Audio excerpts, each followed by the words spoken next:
Hey everybody, Justin here for another exciting episode of Disco Elysium with the crazy adventures of whoever the hell I am with my exciting reptilian brain. If this is your first time watching one of these on our channel, consider subscribing. It does a lot to help with the channel, or just like the video as well. That also helps me know what kind of content I should create and puts us up on that YouTube algorithm that decides so much of the future and all that. Once again, I'm trying out different methods of recording for our... Oh, look at this. With this hardcore zoom. I'm trying different methods of recording, so let me know what works and what doesn't. Let's dive in. All around you, rain falls on the great city of Revachol. Rain drips from the eaves and floods the gutters, washing the filth away. The spring thaw must be here. The snow is melting. What am I doing? Looking up at the sky, the cold water dripping from your hair. What do I see? Gray sky like great battleships, clouds colliding with one another, rain falls down on the world. How does it feel? Your shirt sticks to your chest, the shoulders of your disco blazer grow heavy. The cold finds its way in under your skin, you shiver, and the city shivers with you. What's in the south? I'm just gonna... I guess I should read this. A traffic jam, rain thrumming on the roof of the motor vehicles. Inside, drivers watch water streaming down their windshields. The statue of a king shudders. He too is cold. The canal bridge has been raised.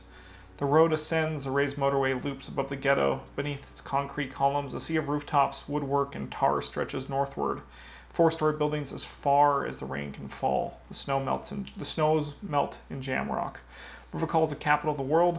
Jamrock is the capital of Revachol. Droplets form on your eyelashes. It's home. Where the hood at? Why am I not there? To be in Martinez where no one goes, at the runoff point of a long forgotten canal, in the whitest part of town, in the shadow of the day the revolution failed. What am I doing here? Sending the rain looking north where Jamrock City stretches inland. Shudder, look further.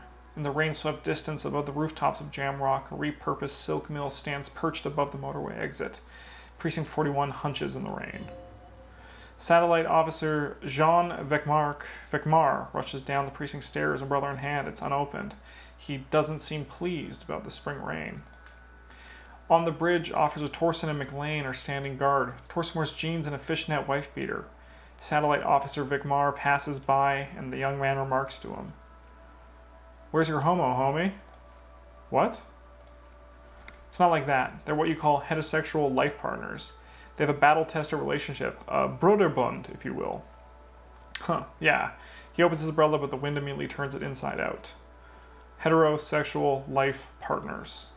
Funny apiary. Vecmar struggles with his umbrella. The ribs are protruding from its canopy. Male-centric workplace humor. Have you seen him? Is there something wrong? No, nothing. It's just Judith went to his place and found the Monday pail unopened. I think he's still there? You didn't, drink with him over the weekend, did you? That would be irresponsible, Chester McLean says. With that animal? Never again, man. What, is he still down there in, south of the interchange? What was it? In Martinez. He's in Martinez.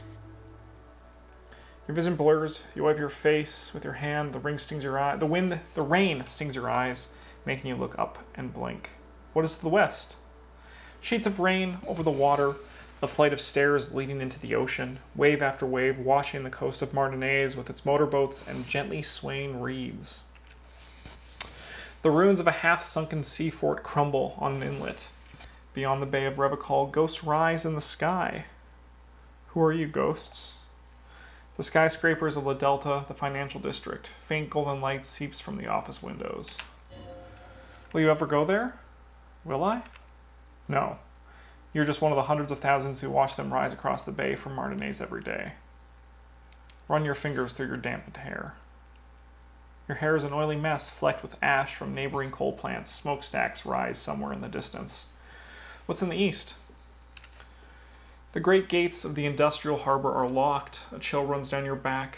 You shudder like an animal trying to shake the water from its hide. Clench your teeth and stop shuddering.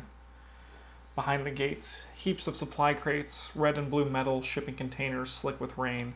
The great Revachol Industrial Harbor is an artificial mountain range. Immense wealth resides within, and immeasurable poverty in its shadow. And beyond that. Ledrezien, King Dries' passenger harbor. Cruise ships flanked by dock arms, cranes watching over the mouth of the river. Distributary. What is across the distributary? Curon, the lower middle class. Distributary after distributary cuts the city blocks in half. 7-story buildings trail off into the rain. And what's beyond Coron? A silvery curtain of rain over the houses, the class divide. I'm going to say, motherfucker, and finish thought. This rain will not let up anytime soon. You should get a raincoat. There's Fritty to the east. They sell them there. End. Alright, well, let's go look in this garbage. Because that's what normal police officers do. Pick them up, you had a bag. We don't have a bag. Let's just keep exploring. Wow, all this stuff. This rain's really getting there, though. I think I'm actually... Let's talk to her. Hello, sir. Step right in. The store is open. Say hi. Are you interested in a new and exciting book? I'm gonna say not really and leave. She's just trying to sell me products, and that's not what I'm about. We're gonna get in this car, we're gonna go check out the body. And let's see if there's any hints on this. Hanging in the backyard of the Whirling Regs. Alright. So let's look at our map. Probably this way we'll do it. This looks like the back of the Whirling and Rags, so let's go there.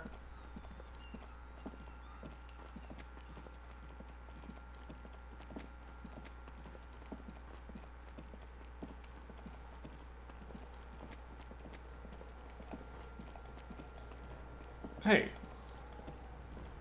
Don't throw rocks at that. Cuno's got this! Cuno, calm down. The boy throwing rocks at the dead body can't be older than 12. Oh yeah, never could be Cuno. Yells the other kid behind the fence. Hey, kid. Word, police business. Right in the dick, Cuno. Get him right in the dick. The children ignores you. Love it in the dick! Oh, jeez. That censor was scary. I appreciate it, but it was scary. Perception sight. The boy is sweating profusely. His eyes are like two black holes, and his jaws twitching as if trying to break free from the empire of his body. Stop throwing rocks at my crime scene. Fuck that, Cuno. Yeah, right in the mouthful. Medium success. They pay no heed or pretend not to notice you. The shit himself! The rake, Cuno. This is too You scary. should throw the rake at him, Cuno. These kids are too scary. The fuck does Cuno know what a rake is? Cuno's not a gardener! Cuno, I need you to chill slightly, please, because your audio is much louder than everything else, and Cuno, you're scaring me. Kim, what should we do? We shouldn't do anything. I don't tempt such forces. What forces? You will see. Are you kids' The siblings? fuck are you talking about? He throws another rock. He's calling us f***ers, Cuno. He says we're fucking each other. No, I said you were brother and sister. Look, I have questions for you. Alright, Elsa saying the Cuno. Show me what you got. What you got there? What you got, huh? Show me what you got. Cuno, you are scaring me. The body, what do you know about it? About the crime scene you kids ought to play? I gotta ask, who's Cuno? Cuno's Cuno, pig. The boy points to his chest with both thumbs. Cuno, primal, violent. So you refer to yourself in the third person. The fuck are you calling a third person? Cuno's the fucking first person. Best response, Cuno. He looks slightly confused but proud he came up with that retort. But right as he's getting distracted, you hear a malevolent hiss from behind the fence. Watch out, Cuno. He's trying to fiddle you. He's going to put his hands on you. The thing behind the fence starts squealing, shrill and violent like a fire alarm. The sound gets louder as the child shouts at the windows overlooking the yard. Help, pig's got Cuno. Help. And then they drop a hard R without any sort of hesitation. Help, the boy joins in. He's got Cuno. Help. I'm just going to leave. Yeah, you get out of here before Cuno beats the shit out of you. Cuno, I'm going to kill you before this game is done. Just so you know. Don't listen, just go. Alright. Cuno, you're a bit of a nightmare. Cuno, you were also so loud that I'm just going to bring the voiceover volume down slightly. Just slightly. Something's trying to grow orbs in the greenhouse. There's the dead body. The hanged man. The corpse looks at you with bulging white eyes. The face around them does not look human. It's swollen and ready to burst. His lips are fish-like and his tongue like a ball gag in his mouth.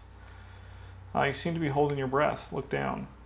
A cargo belt twists his neck at an unnatural angle. The body below appears stiff. It's letting out an ungodly rot. The smell seeps in even through your clenched nostrils. God, what is that? Why is it so bad? Active decay, the lieutenant raises a white piece of linen to his nose. It's okay to throw up, officer. No one is judging. He's about to blow. The cop's gonna blow Cuno. Endurance. Ooh. The smell is repulsive. It pushes in from your mouth, more instant and more familiar than anything you'd expected. More fever than odor. It fills your mind, flushing you from within. Let's let it out. If you don't like puking, turn away. Trigger warning. Puking. Oh, and also the hanging dead body. And also the hard R that idiot dropped. So, oh, good noise. You feel a great force ringing from your stomach. Your body curls and pushes it out, burst by burst. Till a pool of vomit lies in your feet and your throat stings from the stomach acid. I'm gonna say, fucking corpse. Lieutenant hands you a blue checkered handkerchief. Keep it, he says. Thanks.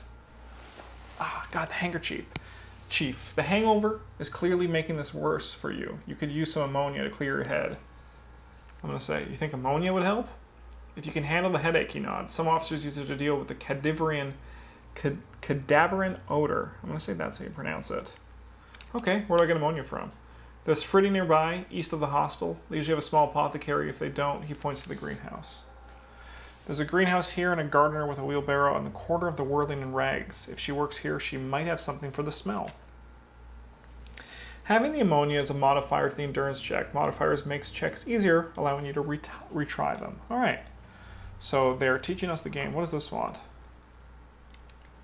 Okay, well, let's look at this. The kid's ladder is rickety but still climbable. All right.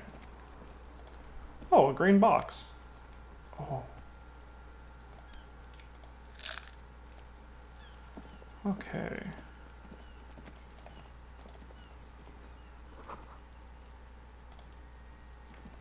A boarded up thing.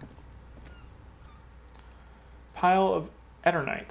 An inconspicuous pile of roofing material. Eternite. What is this?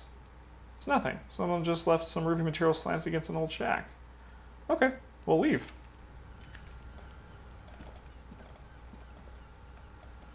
Alright, we're going to go around the long way.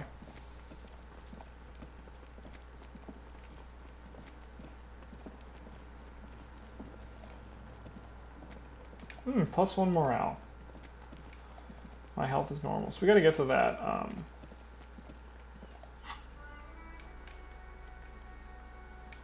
Items. Handkerchief. Nice. Nice. Okay, so we got to get to that greenhouse. We're just going to slowly walk around. My big fear is that I'm going to get through this episode, because the recording right now, looking at it, looks a lot better than the last one. It looks like we don't have any stutter, which is pretty sweet. Our CPU usage is higher. If you care about this sort of thing, I'm just going to be talking about it. But our CPU usage is higher. I think I'm going way too far. We have to get to that. We have to get to that greenhouse, and we just walk right by it. The CPU usage is higher, which could eventually lead to before. So right now our CPU usage is at 35%. And before, in the version I was doing before, which did have some stuttering, was it 20? As was it 2%? So I really don't know if this is going to be good or bad. We're going to find out. I'm just trying out a whole new encoding process for recording these videos. It looks nice from over here.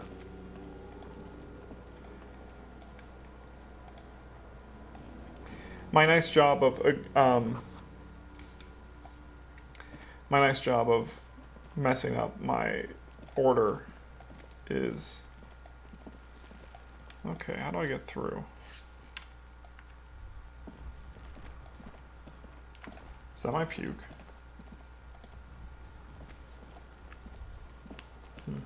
Oh, there's a thing right there.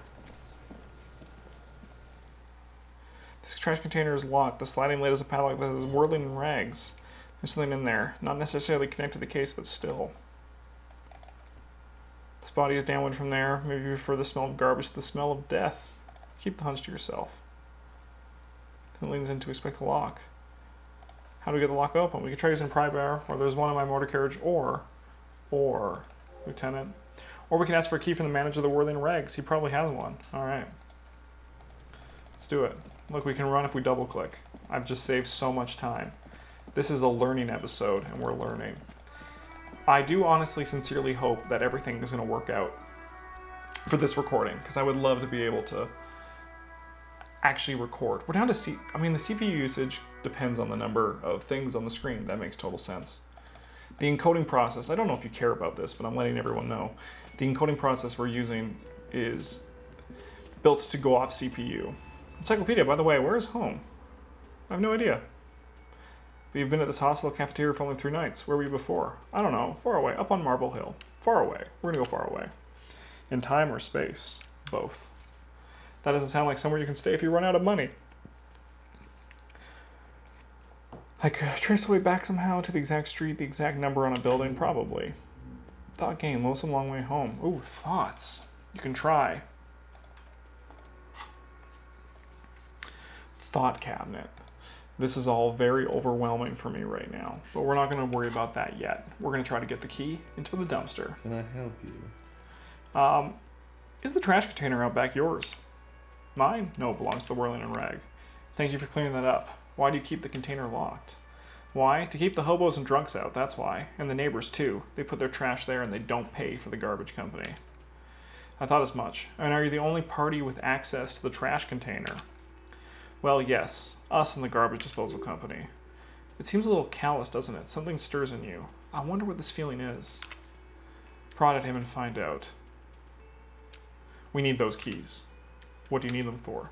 It concerns the case. The lieutenant's voice is harsh and sudden. Please cooperate. Thank you, Lieutenant Kim Kinsaragi. You're the best guy that's ever been here. He takes the keys from on the counter and hands them to you. Just bring them back once you're done. All right.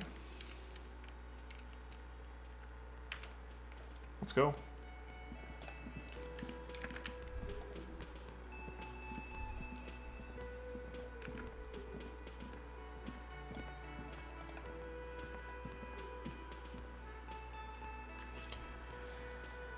So yeah, I guess a big undertone under this Disco Elysium playthrough, at least until I get things working to a level that I like, is me talking about the recording and the encoding process that I'm using for these videos. Because in a perfect world, I'd love to do 1080, 60 frames a second. That'd be pretty sweet.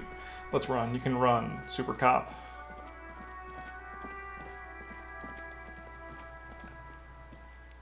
Open the padlock with the key.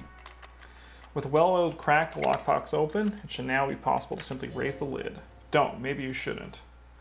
Didn't I have a premonition that there's something in there? There is, but you won't like it. Sweat forms on your brow and your hand is still on the lid. Open the lid. Gained experience 10. The smell of rotten food rises to greet you. You see soggy cartons, dirty rags, and organic waste. We're just in time. The lieutenant peers in. This hasn't been emptied for over a week. We're going to look under the boxes of carton. You see milk, an egg rest with one broken egg in it, some pasta wrapper. Picking up the soggy packages somehow feels familiar. A box falls into pieces in your hands. Batiste Soleil cereal. There are plastic pasta packages below and turbo noodles. Nothing of note, however. Search the food waste. It's just organic waste, cold and slimy on your hands. Apple and potato peels, mostly unidentified sludge, and the occasional chicken bone thrown in for good measure. But hey, nothing. It's nothing. Nothing more to see here. What's this? What? A blue piece of plastic sticks out from the apple peels. It's shiny. Looks like the corner of something. A damaged ledger. Oh, exciting. Something larger. A clipboard. A blue plastic clipboard with moist papers hanging from it. They look badly damaged, but you can still make out forms and notes, written in a man's handwriting. Officer, is that your paperwork? No, it can't be. Find your paperwork. Yes, it is, look. He points to it. This plastic has the RCM street grid on it. You even got an autopsy form. A miserable-looking slip of paper sticks to the board. If you don't mind me asking, how did this get in the trash? Ooh, a lot of choices.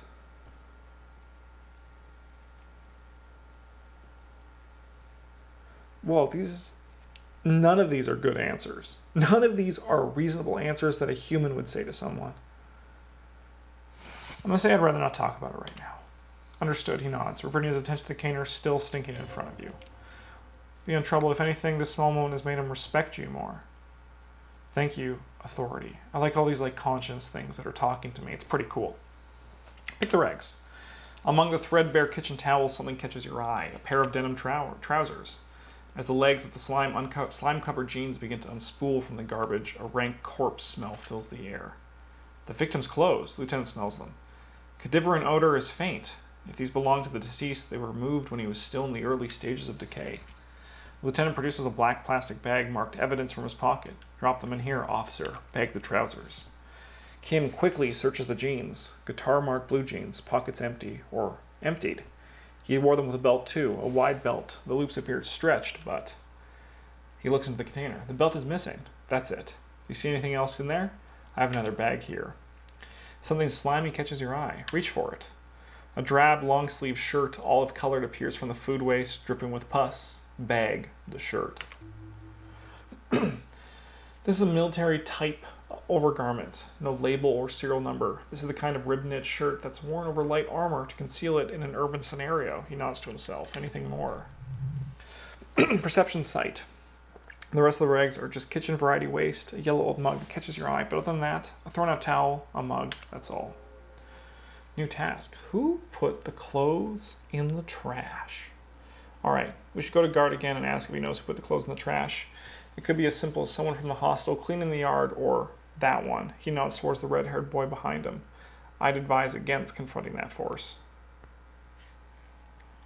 I'm going to just say okay. I'm getting that mug too. You pick up the broken mug with an oddly racist depiction of the yellow man frolicking in the saffron. An antique? Only in its social sensibility. Take the mug. Did not like the mug. That's one thing off the list. Lieutenant sounds relieved. I think we got it all. Leave. New task. Read your ledger and name the case. You said you didn't want to talk about the ledger. However, now that you have to take it back, it would not hurt to start taking notes on the case officially. All right. Read your ledger and name the case. Go to your inventory and interact with the damaged ledger. Let's go there. Interact. Damaged ledger. Interact. It's the ledger you found in the trash. A pitiful cabbage of white and yellow papers hanging from the plastic board barely held together by a metal clip. This sad display is made complete by the faint smell of urinal cleaner. I think I got it. Right. What more do you need? A rubber condom stuck to the back? A graffito that says defeated? I think you catch the drift. Below the pathetic's terror. Do not look into its blue heart. Sorry, Inland Emperor, we're going to do this. I don't know what you are. Inspect the clip.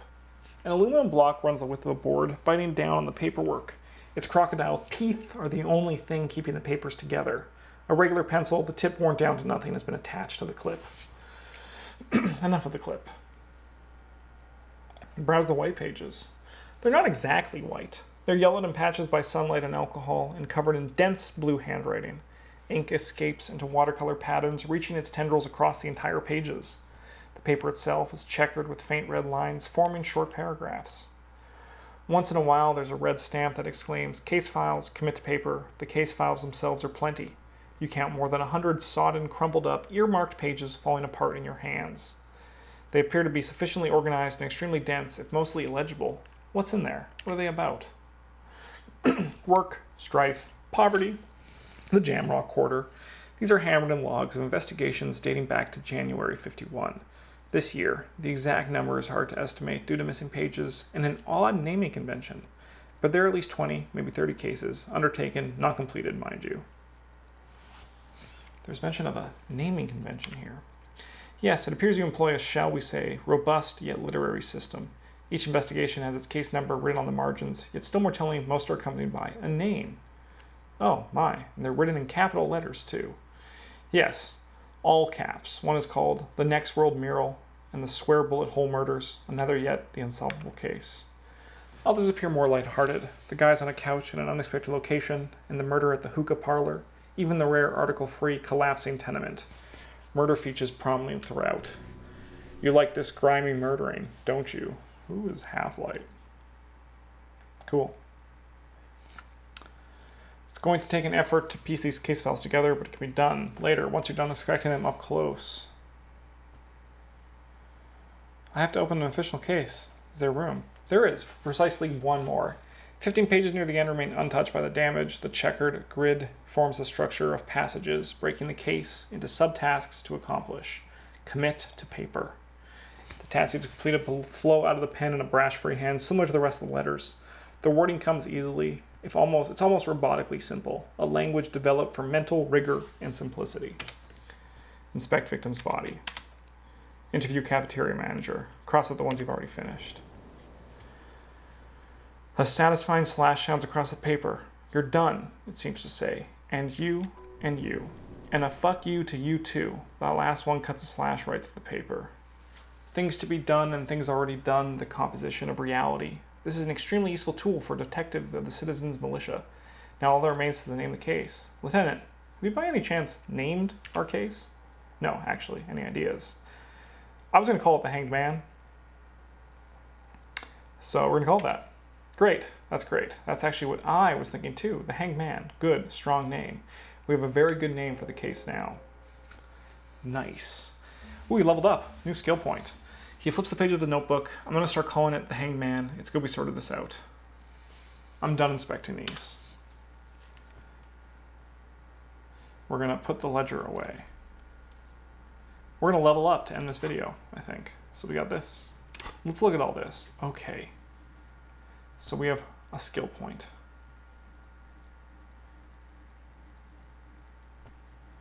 All right, a lot of things. So these are the different voices that talk to us. There's Shivers. There's empathy. There's authority.